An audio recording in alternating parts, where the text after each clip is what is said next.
بسم الله الحمد لله ثم الصلاة والسلام على نبينا محمد وعلى آله وصحبه وسلم أجمعين. اللهم وفقنا لما تحبه وترضاه وبعد إن شاء الله تعالى وحين كلمة كتشديننا عقيدة الإسلام كيرات كل هذا هاي قفك يبرشده سيدا أساميسه كلمة داس وحنكون بلاوي إن مركه الرئيسة محا عقيدة اللي هذا عقيدة حق اللقادة وحلي هذا وحكمك عن أقبل شكي قفك اعتقاد سيئة وحكمك قفك اعتقاد سيئة أكتيسا عن شكك لهين أما وحالي هذا وحي قلبك لغو قنطه ولغو حراء اللي هذا قفك قلبك سكود دقنا عقيدة اللي هذا مركا أنه قيحة إنه عقيدة إسلامك أما العقيدة الإسلامية وحا لغو قيحة واعتقادك قوان أما عقيديسك قوان la rumeeyo wax alla wixii alla uu sheegay subxaanahu wa tacaala oo kitaabkiisa ku sheegay ana nabi maxamed sallallahu alayhi wasallam ka sugnaaday ee arrimaha diinta ku saabsan ictiqaadkaas oo ah mid go'an oo adag oo wax shaki ah iyo wax markaa waxa weeye cabsi aysan dheehaynin si go'an qofku u ictiqaadiyay sidaa inay xaq tahay alcaqiida islaamiyada sidaasaa la yidhaahdaa caqiidada islaamka oo markaa qofku uu qaato oo si fiican qalbigiisa ay ugu sugnaato waxay aasaas u tahay diinta ayay aasaas u tahay maxaa yeelay qofka camalkiisa laba aqbalo ilaa caqiidadiisu ay saxanto markay caqiidadiisu fayowdahay ayaa camalkiisa la aqbalaa ilaahay wuxuu yidhi waman yakfur biliimaan faqad xabida camaluhu wa fi laakhirati min alkhaasiriin waxyaabaha la rumeeye iimaanka ah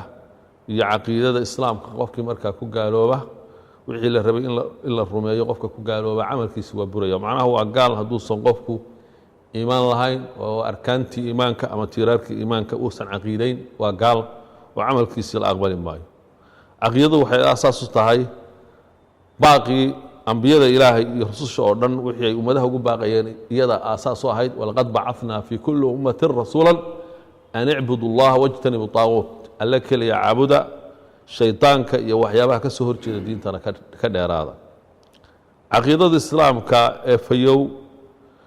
waxaa weeye waa tadbiiq waa dabaqaad la dabaqayo amarka ilaahay subxaanahu wa tacaala wacbudu llaha walaa tushrikuu bihi shay-an alla wuxuu yidhi alla caabuda oo waxbaha ku barxina oo cibaadadiisa in wax kale lagu qaso ayaa la diiday caqiidadu markaan soo duuduubno waa aasaaska waxa loo aasaasay ama loo jirsiiyey bini aadanka iyada aasaas u ah oo xigmadda bini aadanka loo ahaysiiyey ama loo abuuray waa caqiidada iyo towxiidka siduu ilaahay sheegay wamaa khalaqtu ljinna waalinsa ila liyacbuduun jin iyo insi ilaahay inay keli yeelaan oo keligii caabudaan ayaa loo abuuray isha laga qaato caqiidada islaamka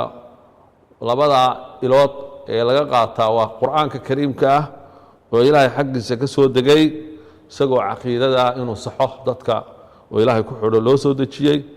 suuradaha intooda badanna ood ogtihiin caqiidada ayay ka hadlayaan khaasatan suuradaha maka ku soo degay intuu nebigu joogay calayhi salaatu wasalaam aad bay xoog u saarayaan caqiidada qofka caqiidadiisa iyo iimaankiisa inuu dhismo oo asaaska ah ayay xoog saarayaan maxaa qofka haddii asaaskiisa iyo caqiidadiisu dhisanto wixii kale oo axkaam iyo acmaal iyo waxyaabaha adag oo dhanka waa u fududaanaya sidoo kale waxaa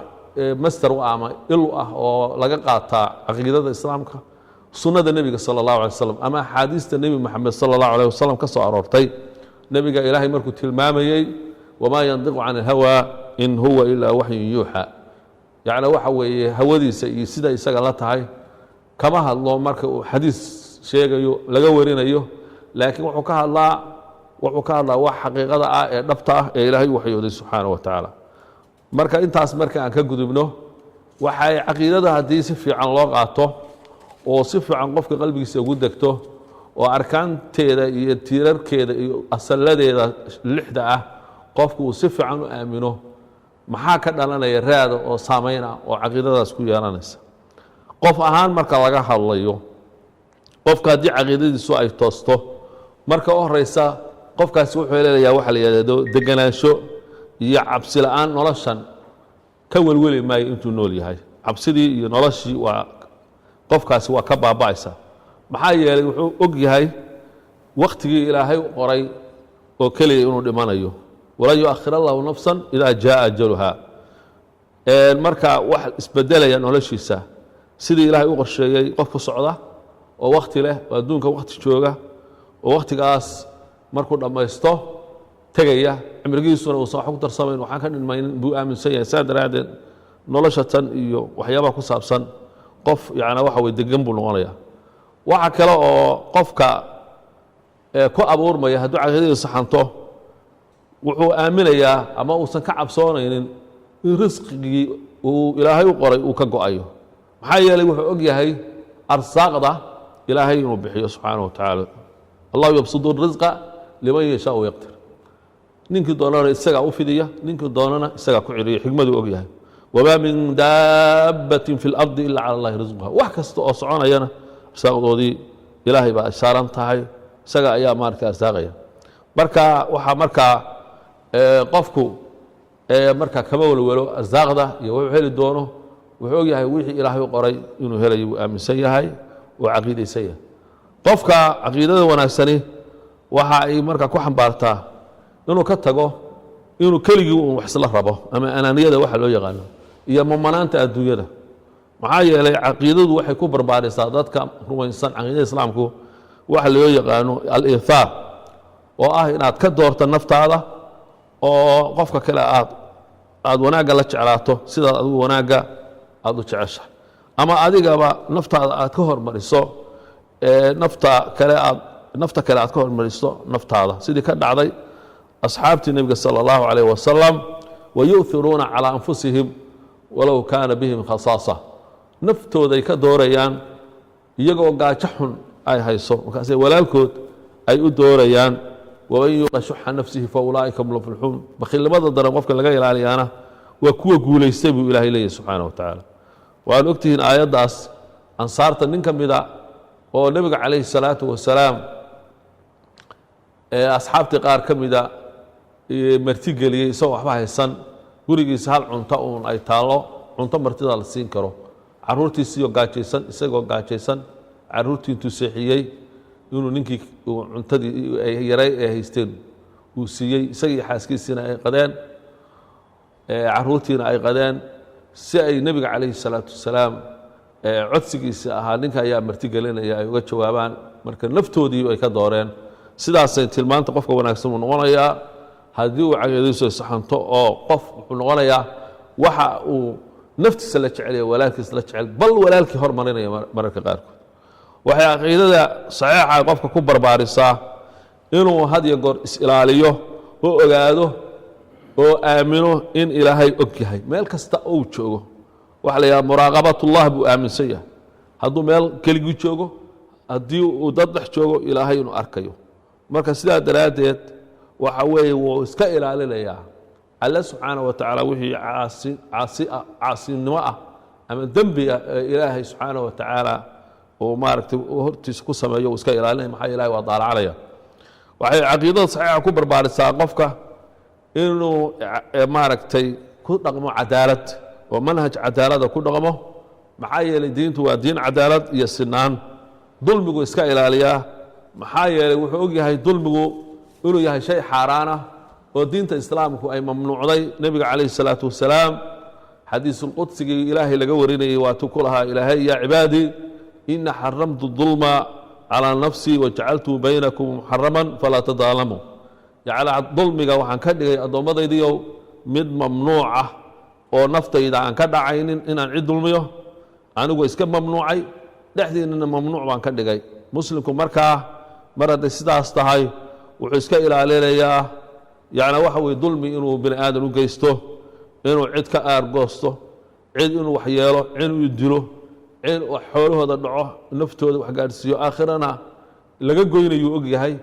markaa saas daraaddeed caqiidadaas mar hadduu rumaysan yahay qofku wuxuu iska ilaalinayaa dulmiga wuu iska ilaalinaya caqiidada islaamka saxiixa qofka waxyaabaha kale u damaanad qaada waxaa ka mid ah liibaan iyo xasilooni ayuu helayaa adduunka iyo aakhiraba ballantii ilaahay u qaaday qofka muminkaa inuu guulaysan doono adduun iyo aakhiraba baa ilaahay u ballan qaaday wacad allahu aladiina aamanuu minkum wacamiluu الصaalixaati layastakhlifannahum fi اlardi aayaddaas waxay ballan qaadaysaa qofka muminka ah camal wanaagsana ku daray in adduunka guul la siinayo aakhirana ilaahay subxaanaه watacaala uu janno gelayo caqiidada wanaagsan qofka leh waa qof qawiya buu noqdaa oo adag oo casiisa oo aad iyo aad oo maaragtay isugu kalsoon buu noqdaa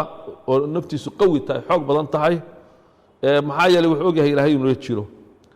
wuxuu aaminsan yahay ana allaha maca almuttaqiin qofkii ilaahay ka baqa oo diintiisa ku dhaqmo ilaahay inuu la jiro oo markaa waxa weeye maciyadii ilaahay ayaa ku filan saas ayuu aaminsan yahay qofka caqiidada saxiixa la yimaada waxa weeye kama noqnoqdo ama kama walaaco